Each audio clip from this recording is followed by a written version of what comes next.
कहानी है केरला के एक छोटे से गांव की, जहां के सभी लोग अपने खेतों में अनाज के बजाय नारियल के पेड़ उगाते हैं। संदो, ओ संदो, कहाँ हो आज सुबह से?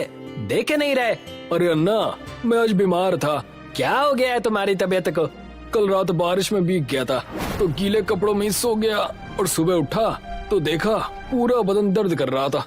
सेहत का खास ध्यान रखा करो और बारिश में जरा कम भीगा करो।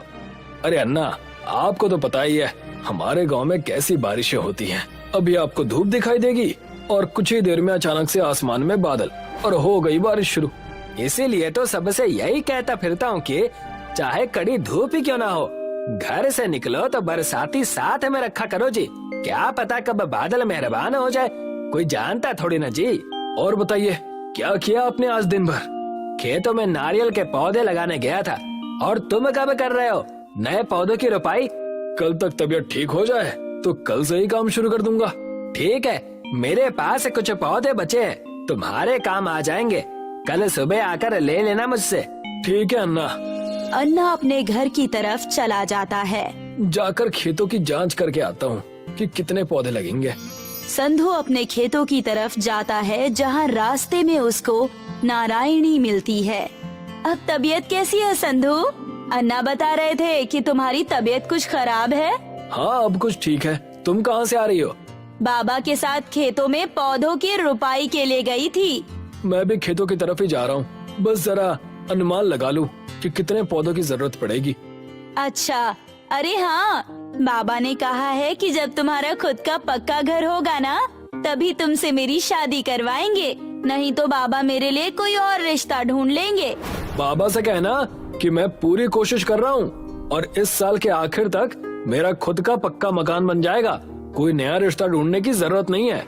इतना कहकर संधू अपने खेतों की तरफ चला जाता है और नारायणी अपने घर के लिए चली जाती है।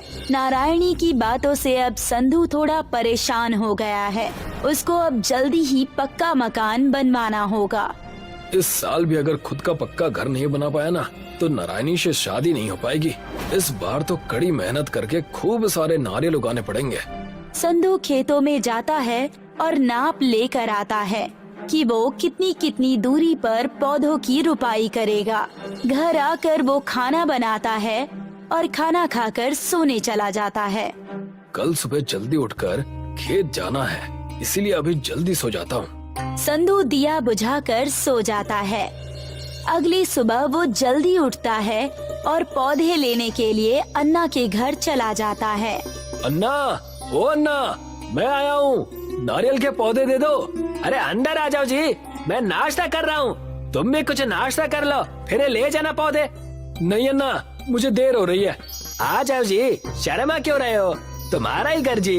ये लो बेटी, उसको ये नाश्ता बाहर ही दे दो, अंदर है तो वो आएगा नहीं। ठीक है पिताजी। सरोजनी एक थाली में इडली, वड़ा और चटनी लेकर बाहर आती है और संधू को देती है। ये लीजिए भैया, नाश्ता कर लीजिए।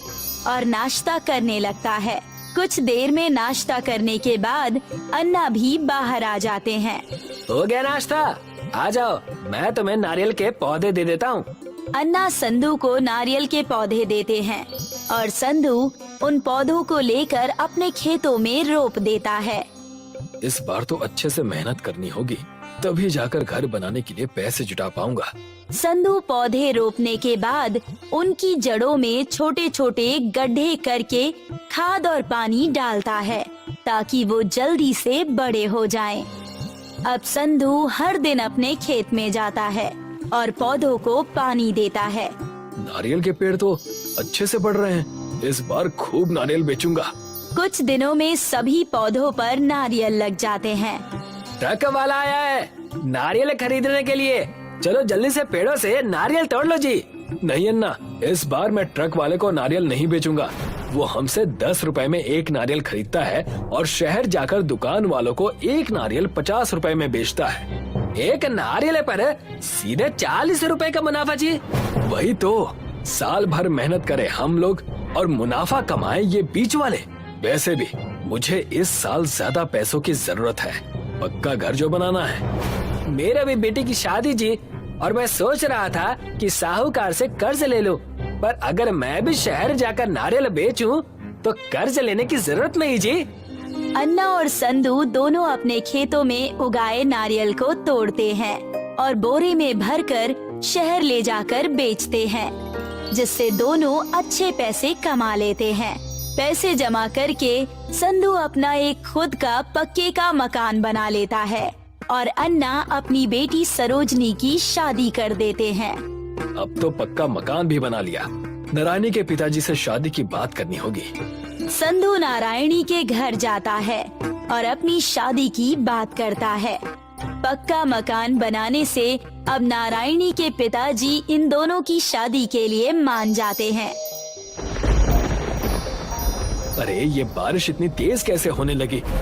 संधू देखता है कि उसके गांव में तेज मूसलाधार बारिश होने लगती है और देखते ही देखते बारिश का पानी जमा होने लगता है। अब क्या करेंगे? कल शादी का दिन है और आज इतनी तेज बारिश से पूरे गांव में पानी भर गया है। पहले खुद की जान बचाने के बारे में सोचो। बाढ़ से घर डूबने लगे हैं। हम जिंदा रहेंगे तो कभी भी शादी कर सकते हैं। जैसे जैसे बारिश तेज होती है और समय बीतने लगता है, बाढ़ का पानी घरों के अंदर भी जाने लगता है और घर टूटने लगते हैं। जल्दी यहाँ से निकलो बेटा, हमारा घर भी बहने वाला है। मंदिर की तरफ चलो। अन्ना वो अपनी बेटी को लेकर मंदिर में जाता है, जहाँ सभी गांव वालों ने शरण ली है। मंदिर वैसे तो गांव के निचले हिस्से में है, पर तब भी बाढ़ के पानी का वहाँ पर कोई असर नहीं दिख रहा है। आओ, मेरा हाथ पकड़ लो, पानी का बहाव बहुत तेज है। संधू अपनी जान पर खेलकर नारायणी और उसके पिताजी को लेकर मंदिर में जाता है। अब सभी गांव वाले बाढ़ का पानी कम होने का इंतजार कर रहे हैं।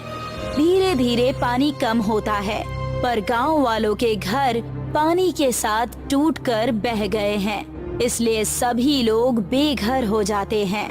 मैंने बहुत मेहनत करके अपना खुद का पक्का घर बनाया था और आज वो घर मेरी ही आंखों के सामने बह गया और मैं कुछ नहीं कर पाया। हम सब लोगों के घर भी बाढ़ में बह गए जी। तुम अकेला ही बेघर नहीं हुआ जी। ऊपर वाले की कृपा है कि किसी को जान का नुकसान नहीं हुआ जी। सही कहा आपने अन्ना, जिंदा है इतना ही काफी है। घर तो हम दूसरा भी बना सकते हैं। तभी वहाँ पर नारायणी और उसके पिताजी आते हैं। अब तो मेरे पास मेरा कच्चा घर भी नहीं बचा है, तो क्या अब आप नारायणी से मेरी शादी नहीं करवाएंगे? नहीं बेटा, ऐसी बात नहीं है। तुम एक मेहनती लड़के हो, आज नहीं तो कल खुद का घर फिर से बना लोगे। और मैं तो बहुत खुश हूँ कि मुझे तुम्हारे जैसा मेहनती दामाद मिला है, जिसने इस आपदा के समय में हमको शरण दी। आओ उन्हें धन्यवाद करें जी। सभी गांव वाले अब मंदिर के आंगन में इकट्ठा होते हैं और अयप्पा स्वामी की पूजा अर्चना करते हैं। हे स्वामी, आपने हम सभी को अपने घर में शरण दी, इसके लिए हम सभी गांव वाले आपके आभारी जी। पर हम कितने दिन और यहाँ रहेंगे? हे स्वामी, हम लोग फिर से मेहनत करके खुद का घर बना सकते हैं, पर बाढ़ से हमारे खेत भी बह गए हैं। अब आप ही हमें कोई रास्ता दिखाइए। तभी तेज हवाएं चलने लगती है और मंदिर के प्रांगण में लगा एक नारियल का पेड़ तेजी से हिलने लगता है। उसमें से एक बड़ा सा नारियल नीचे गिरता है और उसके 2 टुकड़े होते हैं। वो नारियल देखते ही देखते एक बड़े से गांव में बदल जाता है, जहां पर सभी लोगों के लिए एक एक घर और खेत भी बन जाते हैं। स्वामी की जय हो। मुझे पता था कि स्वामी आप हमारे सर पर छत जरूर देंगे। अब सभी लोग अपने लिए एक एक घर चुन लेते हैं और उसमें रहने लगते हैं। नारियल से बने इस गांव में चारों तरफ ऊंची ऊंची दीवारें बनी हैं, ताकि कभी भी अगर बाढ़ आए तो बाढ़ का पानी गांव में ना आ सके। इस बार मैं नारियल के साथ साथ अपने खेतों में अनाज भी उगाऊंगा। नारायणी के पिताजी नारायणी और संधू की शादी बड़े धूमधाम से करवाते हैं, जिसमें सभी गांव वाले शामिल होते हैं।